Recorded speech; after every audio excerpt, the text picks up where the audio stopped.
Donc personne ne peut t'empêcher de chercher Dieu. Si on t'en empêche, c'est parce que tu le veux.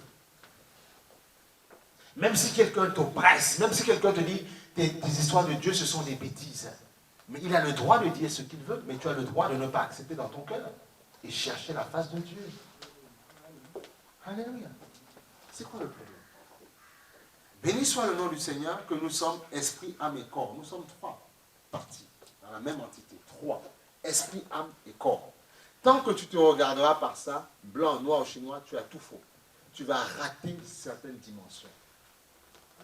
C'est un monde merveilleux, le monde de Dieu. Il y en a qui sont entrés dedans. Ils n'ont pas envie d'y sortir, jamais. Il faut se battre. Voilà pourquoi le Seigneur dit que le royaume est forcé. Ce sont les violents qui s'en emparent. Les violents. Et il dit, mon peuple périt par manque de connaissance. C'est qu'on peut tous être rassemblés, mais il y en a qui pensent à la nourriture qui leur attend tout à l'heure à la maison. Voilà. Il dit, j'ai préparé un bon petit poisson. Mais il y en a d'autres qui ne sont pas dedans. Ils disent, non, Dieu a dit que l'homme ne se nourrira pas que de pain, mais de toute parole venant de moi. Donc ils disent, je vais d'abord me nourrir mon esprit. Tu es faible parce que tu ne nourris pas assez ton esprit. Ton esprit qui est en train d'être réel. Amen. Alléluia. Esprit, âme et corps. Alléluia. 1 Thessaloniciens 5, 21, le Seigneur dit que votre être entier, esprit, âme et corps, soit trouvé irréprochable. Il te fait comprendre que tu es trois parties. Trois. Oui, 1 Thessaloniciens 5, 21.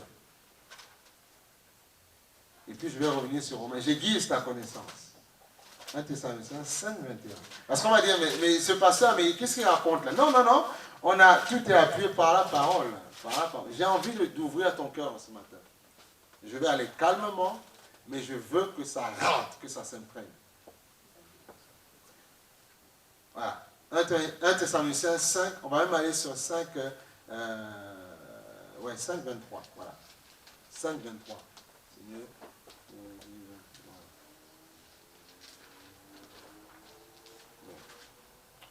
Et puis tu comprendras le 21. Parce que souvent, c'est bien la Bible, hein, parce que la Bible ne s'explique pas. Moi j'adore ça. C'est pas mal, c'est pas mal. C'est bien. Un verset antérieur, précédent, explique un verset antérieur. Non, c'est pas mal ça. Voilà. Que le Dieu de la paix vous conduise lui-même dans une sainteté totale. Amen. Une sainteté totale. Pourquoi? Regarde. Et que votre être, donc votre entité, votre personne, l'esprit, l'âme et le... Voilà. Donc tu vois, tes trois personnes. Comme ça, tu ne diras pas, mais où est-ce qu'il a sorti de ça? L'esprit, l'âme et le corps. Mon corps peut être africain, entier, blanc, ça c'est peu importe. Mon esprit, il est quoi? Il n'a pas de couleur. C'est grâce à lui que tu domines. Et on comprendra dans Genèse quand le Seigneur dit, il dit, créons l'homme selon à notre image, selon notre ressemblance. Et la Bible nous révèle que Dieu est esprit. C'est pour ça que souvent tu ne vois pas certaines prières exaucées, ou bien tu n'attends pas certains exaucements. Voilà pourquoi Jésus disait, Seigneur, je te bénis que tu m'exauces toujours, mais pour montrer au monde que tu es avec moi. Résurrection de Lazare. Mais oui, ça devient des choses normales. Amen. Il y a des gens, parfois, ils font le culte des anges. Mais pourquoi adorer un ange? Puisque la Bible te dit que tu es un esprit. Tu as une âme et tu vis dans un corps. Sais-tu qui tu es?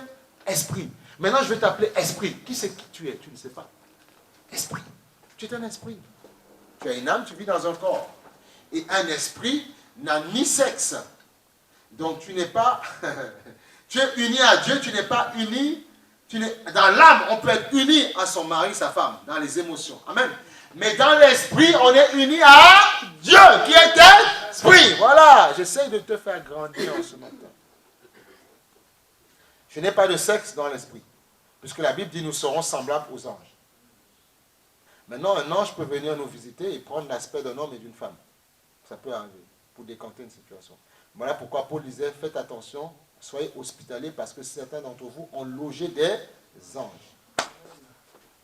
Mais l'ange n'est qu'un esprit au service de Dieu. Et toi, tu es un esprit. Merci Seigneur pour ta présence. Tu es un esprit. Tu as une âme pour pouvoir juger les choses de la vie. et tu es dans un corps, et tu fais ça. C'est tout. Ça s'arrête là. L'esprit, il passe à travers le mur, à travers le micro. Voilà pourquoi, même si tu fermes ta porte, si un démon, un sorcier vient t'attaquer, il va rentrer parce qu'il est esprit. Il passe. Tu as beau mettre, aller sur Stockman, là, faire un triple blindage, il passe. Pas de problème. Et il vient t'attaquer dans ton lit, voilà. Alléluia! Amen. Vous savez, on vit dans un monde, c'est un monde d'esprit. On avait commencé vendredi dernier, c'est un monde d'esprit. Bien aimé. Ça veut dire que quand ta situation est bloquée, si tu as compris que tu es esprit, si quelqu'un tient tes dossiers, veut les bloquer, quel que soit administrativement et tout, si tu es connecté à Dieu, Dieu dit dans Job 3, il détient tous les esprits dans ses mains. Donc si je suis connecté à Dieu, j'ai ma solution. Hey! Le royaume est forcé, ce sont les violents qui s'en emparent. En anglais, il dit, the violent take it by force. Alléluia! Qui tu es?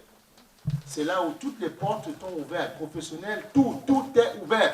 Parce que Dieu va parler aux gens qui bloquent tes affaires parce que tu l'adores et dit, libéré, c'est pour mon enfant. Mais on ne veut pas. Non, il faut donner.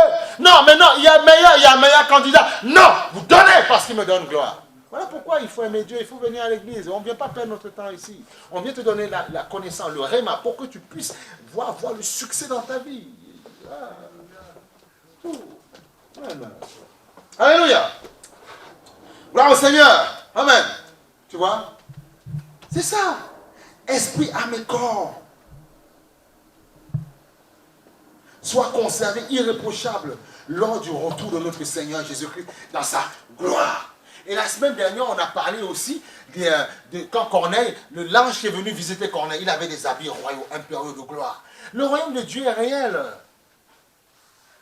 Nous avons nos bijoux 18, 40 carats, tout ce que tu veux, ou des habits de gloire, tissus avec du lin, je ne sais pas, peu importe. Mais Dieu, ce sont des habits sans couture. Des habits de gloire. Ce monde existe. Le monde de Dieu existe. Entre la terre, il y a bien sûr le monde des ténèbres qui nous fait la guerre pour qu'on n'accède pas à l'autre monde. C'est pour ça qu'il fallait le sang de Jésus, la mort, la crucifixion, afin de détruire les œuvres des ténèbres pour pouvoir accéder au royaume de Dieu. Voilà pourquoi la Bible dit qu'il a fait un pont entre les hommes et Dieu. Maintenant, tout est possible. Mais pour celui qui croit. Amen. Gloire au Seigneur. Il faut croire. C'est quoi ton problème? Qu'est-ce que tu veux? C'est quoi? On a tous des questions. Dieu dit, viens à moi tel que tu es et je te donnerai du repos. Tu as trop de guerre dans ton âme. Parfois, il y a des gens, ils sont défigurés à cause des problèmes. Il y a des pensées, ça fait la guerre. Quand tu vois leurs photos, quand ils avaient 20 ans, tu vois 10 ans ou 15 ans, même 10 ans après, tu dis, waouh, qu'est-ce qui s'est passé? Parce que ce n'est pas seulement l'âge, parfois c'est la guerre. Vous savez que les mauvaises pensées peuvent défigurer quelqu'un. Bien sûr. Eh oui. Et quand on te voit des années après, on dit, oh, mais tu étais comme ça, mais qu'est-ce qui s'est passé? Et quand tu es honnête, tu racontes ta vie, on dit, ah, on comprend mieux. Il y a eu la guerre, tu as eu des combats, on t'a bousillé l'âme. Mais aujourd'hui, Jésus-Christ te dit, je suis là, je peux te restaurer. Mais il faut accepter ce qu'on appelle la restauration. C'est-à-dire, on fait recette, on reboot, on revient. Pour te dire qui tu es. On revient à ton origine première. Tu es un esprit. Le Seigneur dit, vous devez être semblable à des dieux, mais seulement vous mourrez comme des hommes. Tu n'accomplis pas ta destinée sur la terre. Voilà pourquoi je dis, Seigneur, donne encore des années, parce qu'on doit faire le travail, on doit dire qui est Jésus-Christ. Il est Seigneur. Les attaques, c'est quoi? On n'en a rien à faire des attaques. Elles viennent, on prend autorité, et puis c'est tout. Voilà. Gloire à Jésus. Voilà. C'est comme ça. Alléluia. C'est vrai que ce monde-là est merveilleux. C'est ce monde qu'on préfère de mieux. Mais parce qu'on doit faire l'œuvre de Dieu, on dit, Seigneur, non, nous sommes là encore, maintenant, pour faire le travail. Comme disait Paul, aller là-bas, c'est ce qu'il y a de meilleur. Mais à cause des personnes, tu dois y être. C'est meilleur ce qu'il y a. Il y a des gens que Dieu a transportés en esprit. Il dit, mais waouh, il y a des choses ineffables là-bas. Il y a des choses merveilleuses dans ce royaume. Des sons mais terribles. Des mélodies impressionnantes, des beaux fruits. Le monde, vous croyez que quoi? Ne laissez pas. Bon, là, on n'a pas compris. Vous voyez, même, parfois même, des enfants peuvent être plus avancés dans certaines choses que nous.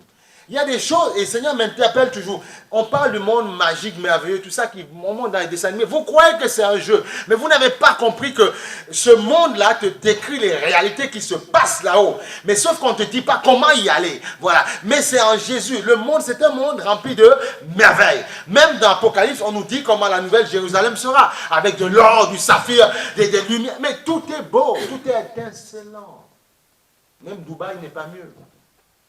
Avec le tour et tout ça. C'est magnifique. C'est du saphir par terre. Voilà. C'est un monde rempli de merveilles. Voilà pourquoi si tu as Christ, tu as tout. Tu as tout avec Jésus-Christ. Même celui qui dit posséder quelque chose n'a pas tout. Alléluia. Donc tu vois, donc je t'ai fait comprendre que tu es esprit, âme et corps. Voilà, c'est ça que je voulais que tu comprennes. Voilà, c'est comme ça que vous allez pouvoir prendre l'autorité. Parce que sinon, si vous ne comprenez pas ça, quand dans votre corps physique, on va vous condamner, on va dire, maintenant c'est fini, il vous reste 2 jours et c'est la mort. Vous allez l'accepter. Mais si vous avez compris que non, d'accord, il y a une partie de mon entité qui a un problème, mais je suis esprit, on m'a dit. Qu'est-ce que tu vas faire? Ce n'est pas une question d'âge. Tu vas remonter dans l'esprit et là, tu vas prendre autorité. Parce que dans ta chair, qu'est-ce qu'il y a? Ce sont tes parents qui ont eu cette faculté de géniteur. Mais il y a tous tes problèmes, tout ce que tu as vécu, toute ton éducation dans ton âme et tout ça. Si tu montes par l'esprit, tu sauras prendre l'autorité et tu marcheras comme un chef ou une cheftaine. Et là, tu auras la victoire sur les puissances de ce monde. C'est un monde de domination. Dieu a dit, mon peuple périt par manque de connaissance parce qu'on ne veut pas rentrer dans ce domaine-là. Nous sommes trop terre à terre, trop charnels. Donc du coup, on n'accède pas à cette domination. Et c'est comme ça qu'en tout temps, c'est comme ça qu'en tout temps, tu es assis avec ton mari, vous êtes des rois et des reines. Vous dominez, le diable vous attaque, vous prenez autorité et vous vivez tranquillement. Et vous manifestez la gloire du Dieu sur cette terre. C'est comme ça que ça se passe. C'est ce que Dieu a toujours voulu. Pourquoi Jésus est mort à la croix? À quoi ça sert? Pourquoi faire? Pour le mettre ici à la au bout dans une chaîne, c'est fini ça. Il n'est plus là. Il n'est plus sur la chaîne. Il n'est plus sur la croix. Il est au-dessus. Il est assis à la droite du Père. Alléluia. Amen. Donc tu vois dans Colossiens, dans Romains, on va revenir sur notre fameux Romains 1. Romains 1, Romains 1, Romains 1, Romains 1. Alléluia. Romains 1. Romains 1. Alors, on était sur le verset 21, on avait dit, d'accord? Voilà, 21. Romains 1, 21. Puisque tout en connaissant Dieu, ils ne lui ont pas donné la gloire, tu vois, qu'il méritait en tant que Dieu. Ils ne lui ont pas montré de reconnaissance. Au contraire, ils se sont égarés dans leur raisonnement et leur cœur sans intelligence a été plongé dans les ténèbres. Comme tu ne veux pas réfléchir sur Dieu, eh bien, ton cœur est plongé dans les ténèbres, dans le meurtre, dans les crimes, dans l'adultère, dans la fornication, dans toutes ces choses immorales, sexuelles, dépravation, parce que tu ne veux pas réfléchir. En fait, tu as été créé, si demain Dieu te donne quelqu'un, il faut comprendre, on essaie d'enseigner. Tu n'as pas été créé pour aller gauche, droite, zigzaguer. Non, tu as été créé pour être avec quelqu'un, avoir un partenaire, femme comme homme, faire des projets, faire des enfants, asseoir la domination de Dieu sur la terre et après mourir tranquille. C'est ça ton rôle. Mais c'est pas aller... non, tu n'es pas un papillon. Voilà. C'est plus que ça. Laisse le papillon là où il est. Expliquez ces choses-là. Donc il dit plus loin, devenez nombreux, remplissez la terre et soumettez-la, dominez. Tu vois, soumettez la terre. Soumettez, dominez. Vous êtes des héros, vous êtes des petits dieux, vous êtes des esprits. Amen ou pas amen? Dominez-la. Alléluia. Dominez la terre. Dominez la terre. Et c'est ça, et ses problèmes. Pensons plus solution que problème. Alléluia. Ne subis pas les problèmes, mais parle aux problèmes pour avoir la solution. Comme il disait, parle à la montagne. Ne subis pas les problèmes, parle à la montagne, parle à la montagne. Amen. Parle là.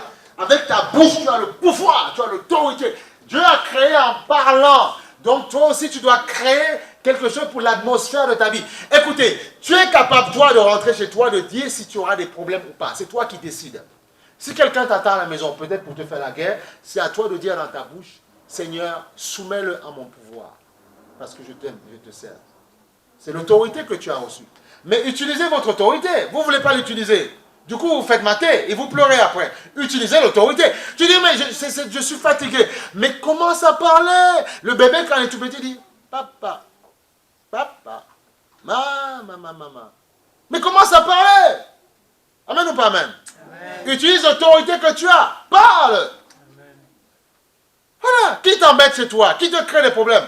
Dis, Seigneur, je l'aime. C'est ma vie, d'accord? Mais c'est avec celui ou celle avec qui je suis. Mais Seigneur, je ne le laisserai pas me détruire. Non, Seigneur, soumets-le à mon pouvoir. Pas pour le détruire, mais qu'il te donne gloire. Ah oui, oh. Et après, il sera content. Je me rappelle d'une soeur qui m'a raconté une histoire dans son église. Le mari l'a tapé. Elle allait à l'église, il l'a tapé. Il a même cassé son bras plusieurs fois. Il l'a cogné, il l'a battu. Oui, avec tes histoires d'église, tu me fatigues. Et un jour, mais la femme, elle rentrait à la maison, faisait la cuisine. Tranquille. Elle disait, tu vas bien? Tu veux autre chose encore? L'amour là l'a déchiré. Il est venu demander pardon à l'église. Il était devenu celui qui conduisait les frères. Ils avaient une navette à la gare. Et c'est lui qui conduisait les frères. Il a demandé publiquement pardon à toute l'église. Vous voyez ça? L'amour, la femme a réussi à le dominer par l'amour. Parce que la Bible dit que l'amour triomphe de tout. Alléluia. Amen. Dominez sur les poissons, dominez, soumettez. La Bible dit, et sur tout animal qui se déplace sur la terre. Vous voyez que même avec le péché, l'homme a toujours cette grâce, parce qu'il y en a, ils arrivent à dominer, quand ils sont dans les cirques et tout ça, ils dominent sur les animaux, les panthères, ils arrivent à exercer leur domination. Voilà. Ils arrivent à dompter certains hommes. Ça veut dire que la grâce n'est pas totalement partie, mais elle est restée sur certains hommes. Alléluia.